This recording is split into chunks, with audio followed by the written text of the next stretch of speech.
बिस्मिल्लाहिर्रहमानिर्रहीम। अस्सलाम वालेकुम नाज़रीन, मैं हूं आपका होस्ट अबू बकर खान। आप देख रहे हैं बिग न्यूज़ का प्रोग्राम बिग टॉक्स।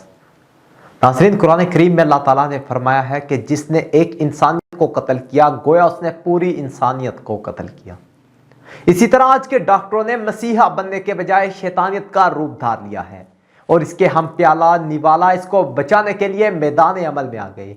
ऐसा ही अफसोसनाक वाकया भलवाल के THQ अस्पताल की राहदारी में पेश आया, जहां हामला खातून डिलीवरी के लिए अस्पताल पहुंची तो ड्यूटी पर मामूर गायनाकोलॉजिस्ट डॉक्टर फारदा एहसन ने हामला खातून को चेक ही न किया और खातून को घंटों हीले बहानों से जलीलो ख्वार किया। बादअज़ा दर्द की शिद्दत से बेहाल खातून ने ऑपरेशन थिएटर के बाहर दिसंबर की सर्दी में ठंडे फर्श पर अपने फूल को जन्म दे दिया। बच्चे को जन्म देने के बाद भी दरिंदा सिर्फ डॉक्टरों को तरस ना आया बल्कि मौका से गायब हो गए।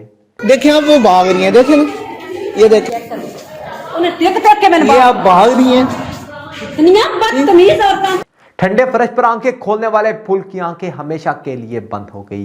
दरिंदा सिर्फ खातून जो अपने आप को डॉक्टर्स कहती हैं, इसको बचाने के लिए सब ऑफिसर भी मैदान अमल में आ गए। तस्वीर में आप देख सकते हैं कि लेडी डॉक्टर फारदा एहसन को बचाने के लिए प्लानिंग तैयार की गई है, जिसका कसूरवार एम्बुलेंस के ड्राइवर को ठहरा दिया गया कि वो देर से लेकर पहुंचा है। हालांकि 1.5 घंटा वो औरत अस्पताल की गैलरी में किसी मसीहा की मुंतजिर रही, लेकिन अफसोस ताकतवर शख्सियात ने लेडी डॉक्टर फारदा एहसन को कानून से बचाने के लिए कसूरवार एम्बुलेंस के ड्राइवर को ठहरा दिया।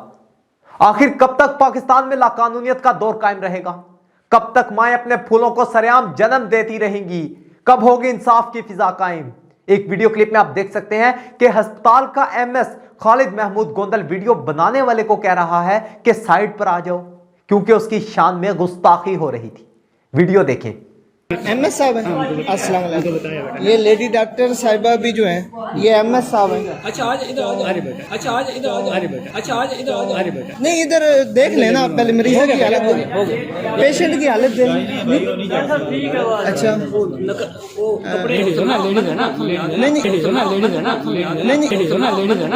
नहीं इधर खड़े होकर बात करते हैं ना।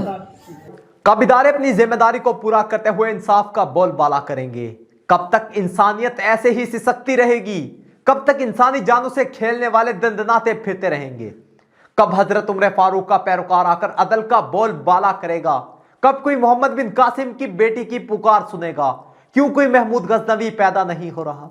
जब तक हम रिज़्क़े हलाल नहीं खाएंगे अदल कायम नहीं हो सकता।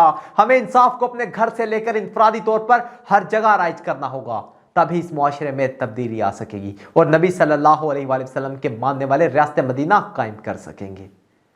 इसी तरह पाकिस्तान समेत दुनिया भर के देखने, चाहने और सुनने वालों को बिन सैफ की जानिब से अल्लाह हाफिज।